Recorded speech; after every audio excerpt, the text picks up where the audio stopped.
travel, but you don't really have the means, or maybe you've traveled a lot and you don't have any out of means. Yeah, out of means.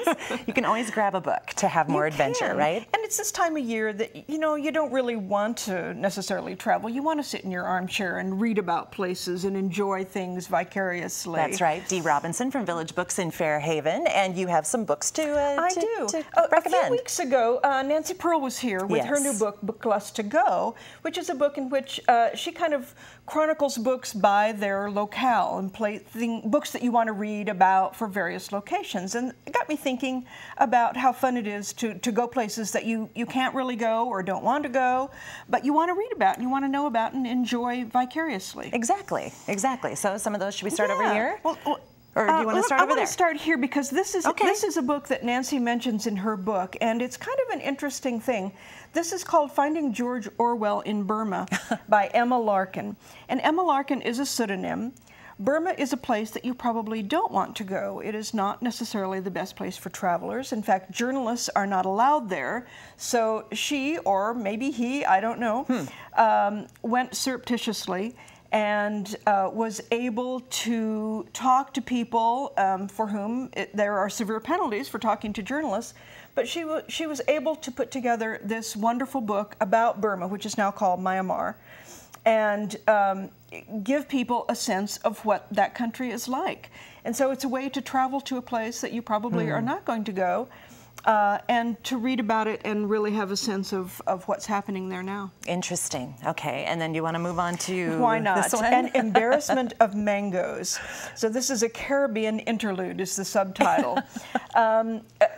10 or 15 years ago, this couple decided to leave their jobs, rent their house out, buy a sailboat, and travel to the Caribbean, where they spent a couple of years just, you know, enjoying the sun, traveling around to various islands. The embarrassment of mangoes has to do with, she has recipes that she intersperses throughout, and she said if you have too many mangoes, this is something you can make with them. Oh, and I love that. Yeah, that's a great idea. Yeah, that doesn't happen to us too often in the Northwest. No, but it when doesn't. it's, you know, cold and rainy here, it might be fun to read about sun-drenched beaches. Yes, yes. And then this one, Voyage Long and Strange. Right, Tony Horowitz. This is actually part history, part adventure. Tony Horowitz set out to determine what North America was like between the time that Christopher Columbus arrived and when the Pilgrims arrived. It's kind of this unknown block of time.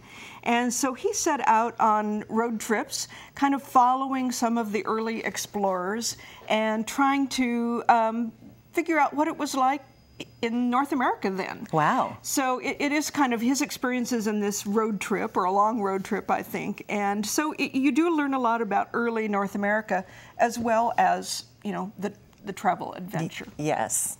Billy Bryson, this one sounds familiar to me. Oh, very likely. Yeah. Bill Bryson is a wonderful, fun writer. If you need a book that is going to make you smile and laugh, you can just about pick up any Bill Bryson book.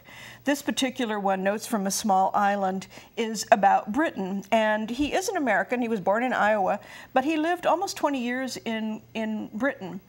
And so he writes about it as an outsider, but I think the British people respect what he has written too. I mean, it's kind of some self-deprecating humor, but it's a great deal of fun to read about if you're planning a trip to Great Britain, or if you just want to enjoy some of the idiosyncrasies of the United Kingdom. An amusing guide to the UK's foibles, as well as a tribute to its enchantment. Yes. Yeah. I didn't see the enchantment when I was there, but okay. You know, whatever. Okay. And Cuba. And Cuba is a place that, you know, most of us will probably never have a chance to visit, even though we might want to. And so it's kind of fun to read about Cuba. This takes a little different slant. This is written by several people, and it covers an expansive time that begins in the early 19th century through the mid-20th century. So it's really old Cuba, as it says, Tales of Old Cuba. So you get kind of love-hate relationships that some of the writers have had with Cuba, but you do learn a lot about the good things, as well as some of the, you know, the the dark side right. of Cuba.